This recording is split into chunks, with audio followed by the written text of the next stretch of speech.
Happy Halloween, pukes.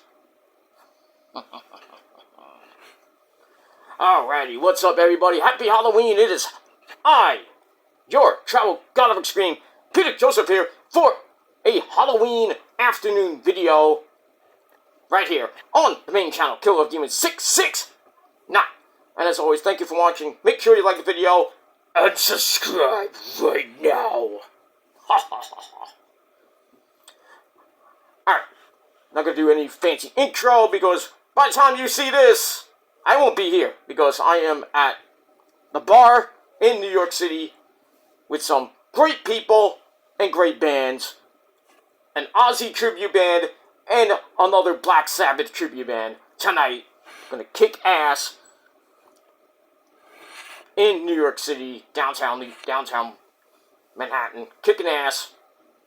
That's gonna be later tonight. But by the time you see this video, I'll be jamming. So go fuck yourself. You failed again. That too. So that's that.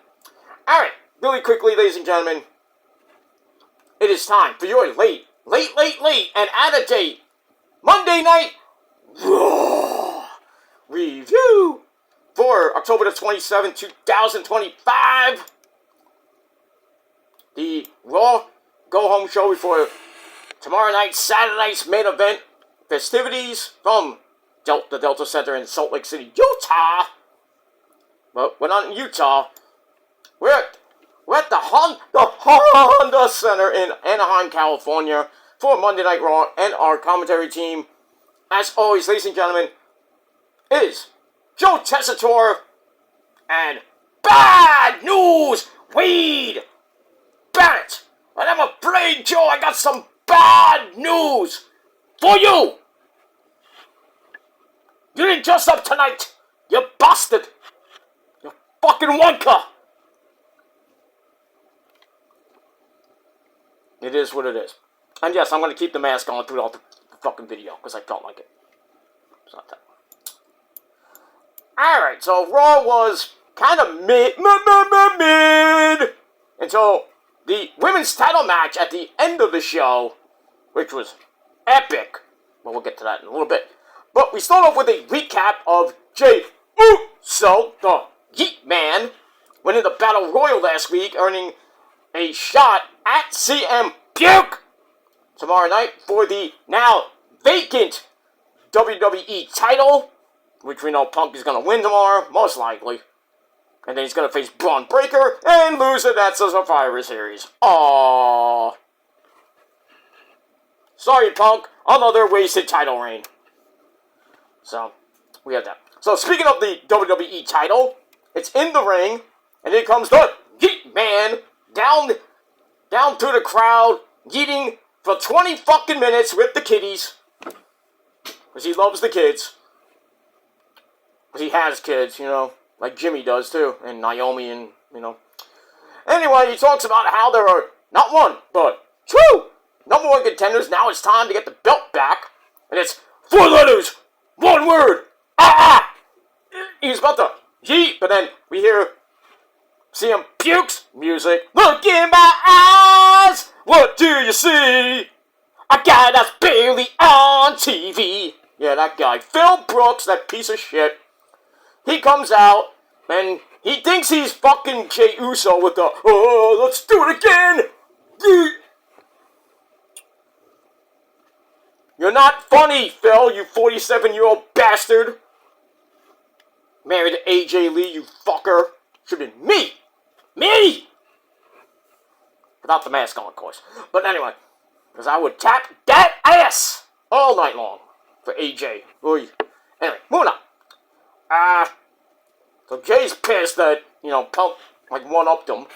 So Punky talks about how they're friends, you know, glad to see you finally listening to me for a change, that, you know, little Roman, bastard. It's like, you're not listening, you know, you're not listening to Jimmy or Roman, but that makes it kind of complicated for me. So, I'm going to put myself in your shoes, but I've never been in your place before. Talks about last week's Battle Royal, and saying Punk, Punk's like, I know what I have to do, I have what it takes, you have what it takes, this and that. but how far are you willing to go to get the belt back? And Punk's like, I need the title back as well. And on Saturday, you're going to be in a situation where cheating is not enough. How far are you willing to go? Jay talks about how he's been in deep waters before. Knows that Punk is going to be trying to make him out to be the bad guy. Hey, you're the bad guy. You something happened to this, something happened to you, Chico. The bad guy. Is eso, Ramon, Chico? Okay. So Jay's like, screw you, Punk. We'll see each other on Saturday. And then they basically stare at each other. That's it. So we'll see what happens tomorrow night at Saturday's main event between Punky Brewster and the Heat Man for the vacant WWE title. I think Punk will win, and then Braun Breaker and Bronson Reed will come out and smash freaking Punk to bits. And there's no sign of the Tribal Chief yet, but we'll see. He'll be there. He'll be at Survivor Series to be in War Games! War Games! Okay, Rigo, stop. Thank you. Anyway, moving on. Alright, then we get I gave that 3 out of 5 stars, and we're off and running on Monday Night Raw.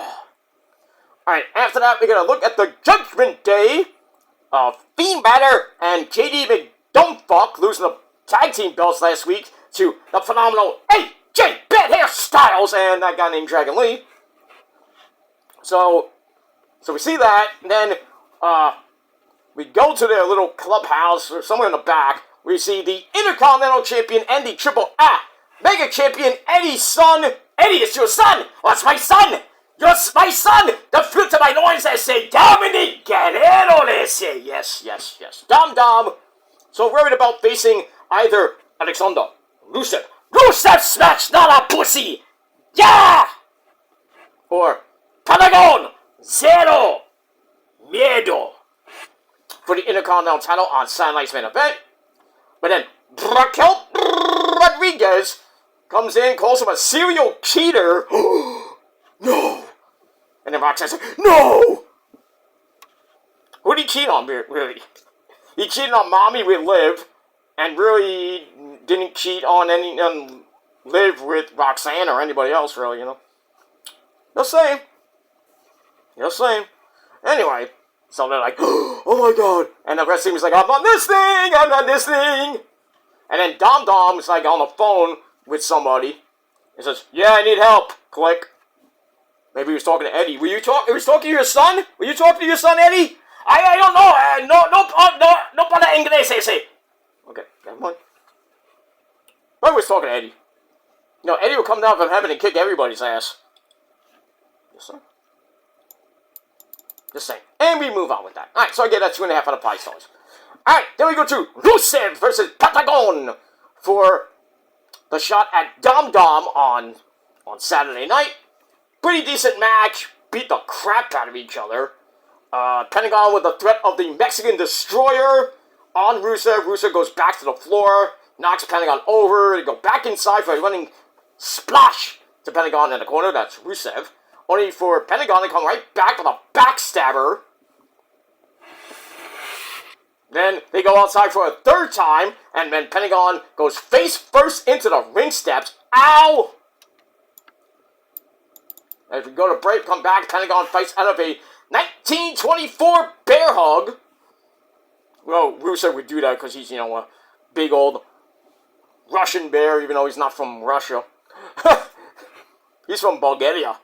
Fights out of that, kicks Rusev in the face. Ouch. Slingshot dropkick in the corner connects. Pentagon kicks him down again for a near fall. Then they go back at it for a little bit. And then Rusev's like, that's it, game over! He's gonna lock in the accolade for Pentagon in the ass and make him humble.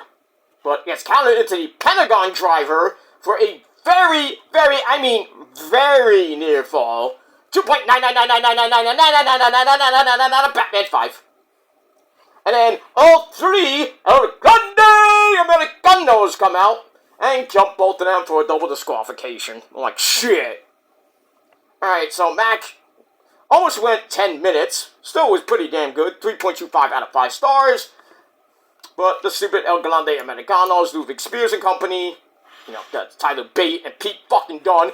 They all come out, cause a double DQ. Rusev is pissed, clears them all out. But he was about to get hit with a Canadian Destroyer, and then all the Grande Americanos save him, and then Pentagon and Russo just stare at each other. No fighting after that. And then later on, Adam Pearce gets all pissy at Dom. He's like, "Hey, Dom, what was that?" And Dom is talking to El Grande Americanos, and Dom's like, "Oh, I was just, saying that it was wrong for them to be out there," and stuff like that. And Adam Pearce, is not buying that shit. And he says, "Okay, Dom, you want to play games? We're going to play games. You're going to defend that title at Saturday's main event against Rusev and Pentagon in a triple threat match." Dom's like, "Oh, what? Dad!" Dom is pissed. Eddie's pissed. I'm not pissed. They say I have full. What is the word they say? I have full confidence. That's the word I was looking for. Confidence in my son. He will beat those two perros, and he will keep the Intercontinental title. Because he's my son. He will lie, cheat, and steal to do everything he can to keep the title in the Guerrero family, yes, pero. Never doubt my son, Mr. Joseph. Never doubt him. Okay, I won't. Okay. Calm down. We have that. Alright, moving on from that. Alright, then we go to the back with Eli Drake. That's not an insult, that's a fact of life. Talks about how he came up just a little bit short last week in the Battle Royal. It's hard to keep the drive going. He doesn't have the title around his waist now, but Puke and Jey Uso are in the way, or on the way to Saturday's main event. Sometimes he gets used to doing the hard thing because he doesn't know how to quit. And he says whoever wins that match on Saturday's main event, he will come after, and he'll have the title around his sexy, gorgeous waist when he's asked about it next time. Yeah, right! Mid-Carter for life. But, yeah, that's that. Alright, 2.5 out of 5 stars for that. Alright, then we go into the locker room, or the dressing room of Braun Breaker! And he's there with Bronson Reed, the so-called tribal chief, but he's not. He's a tribal thief. He's a piece of shit. And the Brawlers himself. My name is Paul Heyman. And Braun thinks that he and Big Bronson Reed should have been in the Battle Royal last week, you think? And what an explanation from, the Walrus, Mr. Heyman. And after thinking about it for a little bit, Paulie says the two of them wrecking everybody in the Battle Royal would have left Adam Pearce, really hating them even more. But instead, you guys should take out the one other man who wants the world title. Unnamed, we don't know, probably was Eli, but anyway. And after he's gone, path to the title is clear. So Braun wants Heyman to get a match with that person, but Heyman has already done that, and that is, guess who? Eli Drake. Obviously, it's obvious. WWE Creative, once again, not being creative at being creative. Absolutely. Alright, 2.5 out of 5 stars for that. Alright, then we get a special 10-year video for Asuka, my first official wife, Asuka. Nobody is ready for Asuka except my dick. We knew that. That was great. Fuck you, Goldberg. You bastard. You want to take that? You want to take it back now? Too late. So, we see Asuka's 10-year career in WWE. She's done it all. Amazing. But we see her in a little bit. We'll talk about that in a minute. That was great. 4 out of 5 stars. Automatically. Because it's Asuka. Alright, after that, we have the Judgment Day. Come up to Adam Pearce. They want a rematch for the tag team titles. Fiend Balor is a little bit calm. And then JD McDumpbuff is like yelling in Pearce's ear. Like, give me the match! Give me what I want! But Adam Pearce is like, well, you guys are already busy for later on. And one of them gets to fight Sheamus, fella. And Adam Pearce is like, you better pick a little bit quick because your match is next, or coming up. JD McDumpfuck says, I'll do it. Bella's like, huh? What? What? Can you say that in my good ear, JD? Not that JD. That schmuck. Anyway. So, after Bella says after that we can go after the tag team titles. We'll see. Alright, 2.5 out of 5 stars for that. There's a recurring theme here. Alright, back to the ring we go for women's action. We have Nikki Smelly Bella. You can look, but you can't touch. Yeah, I don't want to touch you. Ho ho. Anyway, Nikki Smelly Bella takes on Roxanne Perez, Roxy, with Raquel Rodriguez in her corner. Wasn't great, you know. Feels like Nikki coming back is turning into Brie with all the botching and her wardrobe malfunctions. Shit. Anyway, I didn't really give two fucks about this match. Roxy blocks the Rack Attack 2.0. Nikki escapes a 1905 sleeper and then hits a spine buster for an fall. And then Raquel also distraction, which leads to Roxy getting caught with her feet on the rope by the referee. No, you can't do that. And avoids a charge in the corner. Then she hits a sloppy pop rocks. Roxy, come on now. You're my girl and everything, you can't botch. Anyway, she hits a sloppy pop rocks. 1, 2, 3. Shockingly, Roxy gets probably one of her biggest wins of her career. Beats Nikki Smelly Bella in over 11 minutes. Match I gave 2.25 out of 5 stars. After the match, Raquel drops Nikki again, and then La Primera, the Raw Women's Champion Stephanie Vaquer, makes the save, and then her and Raquel have a little stare down. Two hot Latinas about to go at it. Not like that. They stare each other down with Nikki popping up right behind them like she no-sold everything. And then they leave. And then next week, I think we got a tag team match player. Where's Teddy Long? We got a tag team match player. If you don't like that, you're gonna go one-on-one with The Undertaker. Sucks, man. Sucks. Alright, we have that. Damn. Goddamn thing in my eye. Fucking mask. Anyway, moving on. Alright, after that, we look at Bayley! Give me a hug! No, don't give me a hug! Give me a hug anyway. Okay. Bayley challenging Alexa Bliss and Horseface Charlotte Flair for the tag team belts. And then her bestie, her tag team partner, the lassie bitch from Ireland, Lana Vakilia. She runs into the Kabuki Warriors. Oh, yes. Asuka, my second official wife. That's Kylie! Asuka yells about how Lyra and Bayley get a title shot before them. So they leave. And then, freaking Kylie, like, with her umbrella. And then we hear, Kylie! Oh, you gotta love it. Bayley pops in with a matching jacket for Lyra. And then she asks, what if we lose? But Lyra's like, nah, what if we win? And then they have this weird handshake. President Scoob! Salute! Hail, Scoob! Okay. Moving on. We got that. Alright, so I gave that 2.25 out of 5 stars. After that, Jake Uso runs into his brother Jimmy. He's not happy with him, throwing him out of the Battle Royal last week. Jimmy thinks that Jay might have been worried about him and threw him out of spite. Not so brotherly love, huh? With the bloodline? Let's see what episode's done. 2.5 out of 5 stars for that. Alright, then we go to Eli Drake versus Braun Breaker with Paul Heyman and Bronson Reed at ringside. Nothing to write home about in this match. I mean, it went long. 13.5 minutes, jeez. Good match, though, but in the end, they go to the outside. Eli sends Braun into the announcer's table, which did not break. I am the table! Followed by a reverse DDT on the inside of the ring. Eli goes up top. Braun nips up and jumps right over Eli after Eli jumped off the top rope, basically, and hits the super spear. Like, he jumped over him, went to the top, turned around, boom, spear. Holy shit. So Braun Breaker gets the win, kills Eli Drake again.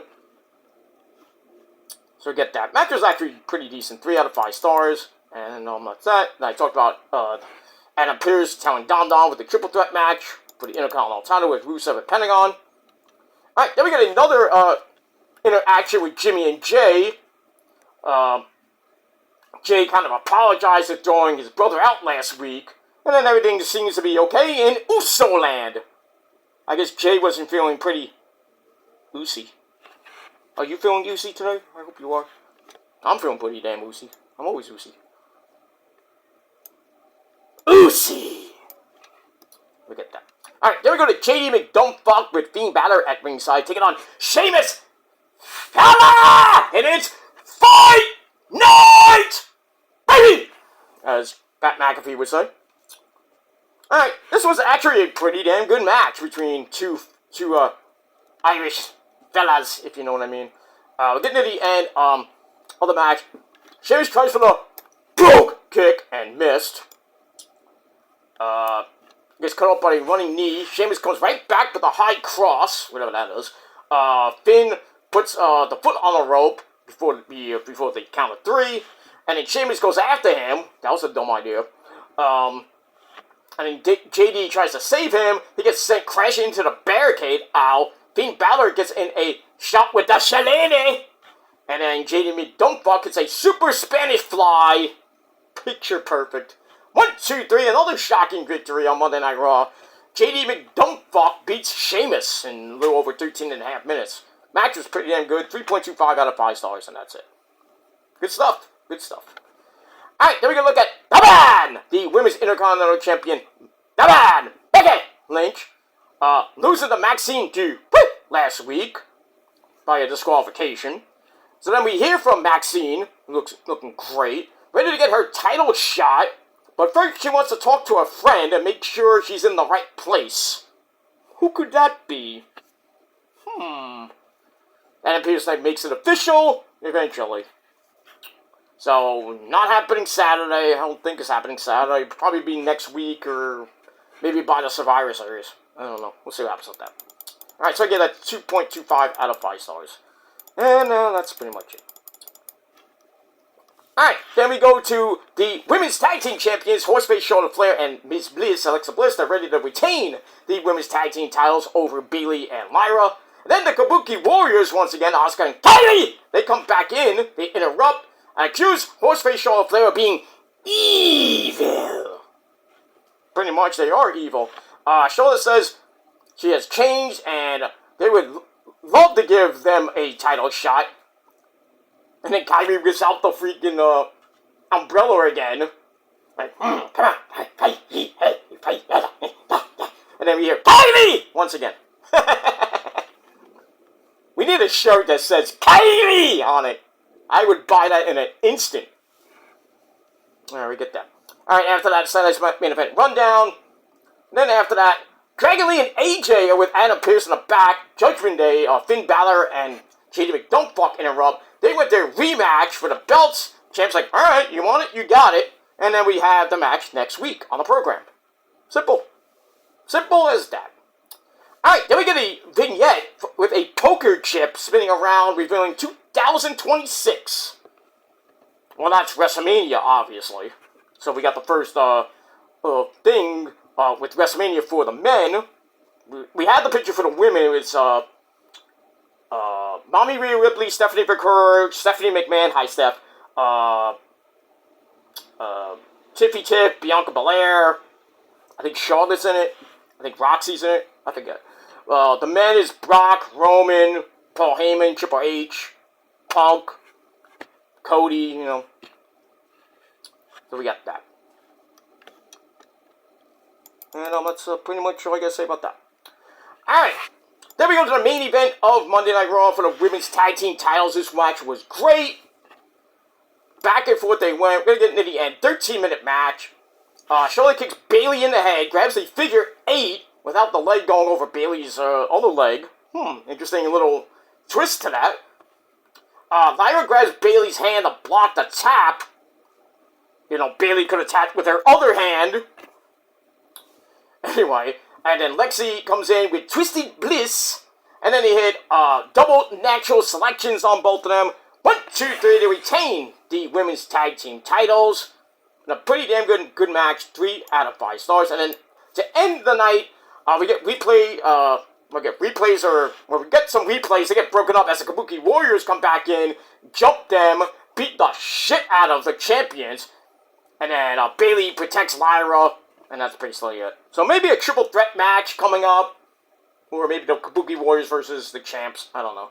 But I think the Kabuki Warriors will win the tag team belts next and hopefully hold them for a long time. Usually if they win them before WrestleMania, they'll lose it at WrestleMania again. Like, makes no fucking sense to me. We need Asuka and Kairi to get a win at WrestleMania. Asuka is 0-6 or 0-7 at Mania. It's insane to me. How you have Asuka, who was 914-0, and then loses at WrestleMania to Charlotte. Should have been Ronda Rousey. I would have been okay with that. But not horseface Charlotte Flair breaking the streak. Horrible. 2016 when Shinsuke won. It was at WrestleMania 34. I thought it was 32. Somebody was telling me it was 34. 32, 34, whatever. 36? Double D. That's it. Alright, that ends the show. And that ends my Raw review. Alright, guys, thanks for watching. Enjoy your rest of your Halloween festivities tonight. Be safe, be well. Don't eat a lot of candy and get fat. But have fun, and that's it. By the time you see this, I'm jamming at the bar. That's it. So, 7 out of 10 stars for Raw, and that's it. Until next time, my friends.